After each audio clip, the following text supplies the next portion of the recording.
How hard was it for you personally, and then with continuing with music once your brother Ali left? Was it hard? Was it? It, it was traumatic when he left, you know, obviously, because the whole reason I wanted to be in a band was to be in a band with my brother, you know. When I said to him in the 70s, when we went to see Bob Marley in concert in 1976, and I said to him, that's what I want to do. If you're ever serious, because he's always been a great singer, you know, and we've always talked about being in a band when we were kids, you know. And I just said to him, that's what I want to do. If you ever want to be serious about it, let me know, you know. And we did. We got serious in 1978, and you know, everything was fantastic from there for 30 years, you know. But things change, you know, and he decided he wanted to go off and do his own thing. He had a new wife and a new life, and it was a bit Spinal Tap, but you know, he wanted to go off and try new horizons, and he really believed that he was going to take our fan base with him, you know. But our fan base is fiercely loyal to the band UB40 because of the ethos of the band, because of the democratic nature, because we share everything equally, because it doesn't matter who does what, we all get the same, you know. So there was a kind of a backlash against him when he left, but we carried on, and luckily I had another brother Duncan, yeah. who also, we all always sang together as kids, you know. So I tried to get him to be in the band when we started in the 70s, you know, but he had other plans, he had other ideas, you know. But when I had another brother that was lucky for me, because we still kept the sound and the feel of the original band. Even though we didn't have Ali, we could still have that sort of brother blend, you know, vocally. So that made it a lot easier for us to carry on. And we never questioned whether we would carry on or not. It was just, we've lost our singer, we need to carry on. We'll find another singer, you know. And But you said there are many bands that have lost a singer and carried on, and sometimes with even more success, you know. that's true. AC/DC, for example. And is it for you? Well, you said it was traumatic. Is it for you on a personal level? You mean traumatic? Yeah, yeah, of course, because I no longer had, you know, my kid brother involved. It was a big deal, but it wasn't a surprise because he'd been unhappy for the last year or two, and everyone knew that he was unhappy. And I was telling other members of the band that Ali was leaving, and they were saying he'll never leave. He won't leave. He'll moan, he'll complain, but he'll never leave. You know. And I said, believe me, he's leaving. I know he's going to go. So it wasn't a surprise, but of course, on a personal level, it was a great sadness, really. Although, for the last couple of years, when he was with the band, he was very difficult to work with. So, you know, it swings and roundabouts. And, you know, in the end, we felt like it was a good thing that he'd gone because the band was renewed. We had a new energy when he left.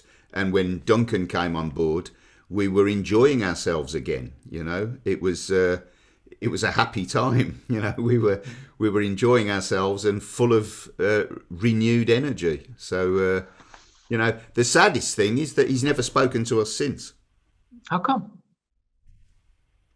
He just left. I think there's an amount of bitterness, you know, because when he left, he didn't have the success that he thought he was going to have, and with that came a lot of bitterness. And now he just makes up stories about us that just aren't true. You know, his bitterness is incredible. Not only has he not spoken to me or any other member of the band, he hasn't spoken to Duncan, who they've always been very close. There's only 10 months between them in age, you know. Yeah, So 58, 59, I guess. Yeah, yeah. yeah, and I mean they've always been very close, almost like twins, you know. They've always spoken about everything together and stayed close.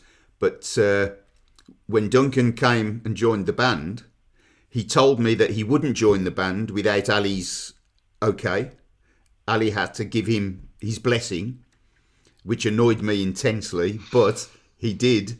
He did speak to Ali, and Ali said, "Do what you want. That's fine with me. I've left. I've left. You do what you want," and then never spoke to him again.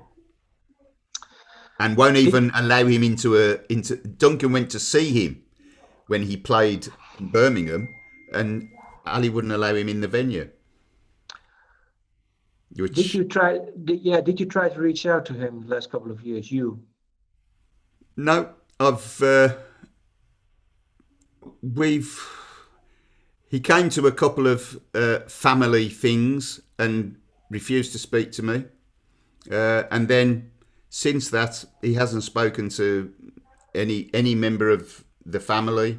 He doesn't speak to his older brother either, David, who is our oldest brother of the four.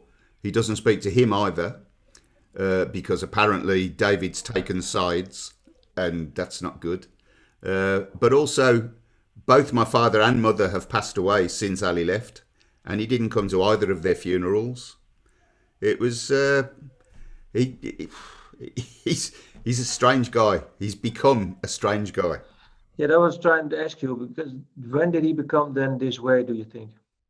The day he left, and possibly, the lack of success that he had, because he expected to have success when he left UB40, and that didn't happen. He cancelled the first couple of British tours because of lack of sales. So I think it just made him bitter, and I think he's never got over it, you know. But do you think, if, just hypothetically, and maybe not, because you're brothers, and brother bond can always be repaired, of course. I don't know, but maybe not. No, I don't know. But reunion. The things he said in the last 10 years are just so nasty and so obviously so untrue. He's just told horrible lies about not just me, but Duncan and other members of the band. I mean, Brian, our sax player, they have been best friends since they were 10 years old. They've been inseparable since they were 10 years old. And he doesn't talk to him. He has said just foul things about him, implying that he's stolen money off him. He stole money off the band. So did I, apparently. It's just unbelievable nastiness has come. And I think it's just got to a point now where nobody wants to see him. The things he said are so nasty, so just unfair that we just rather not speak to him. I mean, he doesn't even talk to his family. The kids that he left behind, I see more of his kids than he does. Some of his children were I got married to my longtime partner last year, and some of his kids were at my wedding, He wasn't, obviously, but his kids were, and they were at his mum's funeral last year, and, they couldn't believe that he wasn't there. And I just said, why? Why don't you understand that that's how he is now? You have to understand that, and you just have to accept it. That's how he is. When did you accept? I accepted it when he left because of the way he left. He just walked out. No notice, no nothing. And then we made him stay for a tour because we already had tours booked. We already had an Australian tour we were about to do. And the Australian promoter, we told the Australian promoter that Ali was walking out.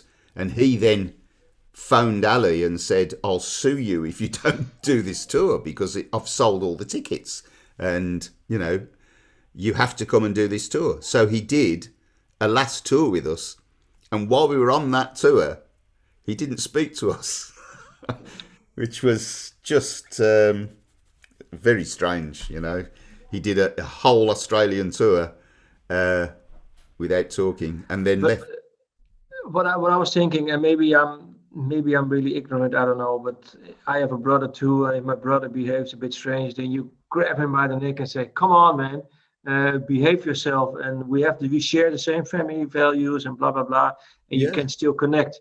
But you Well, I could do could, that. I could do that with my other two brothers, for yeah, sure.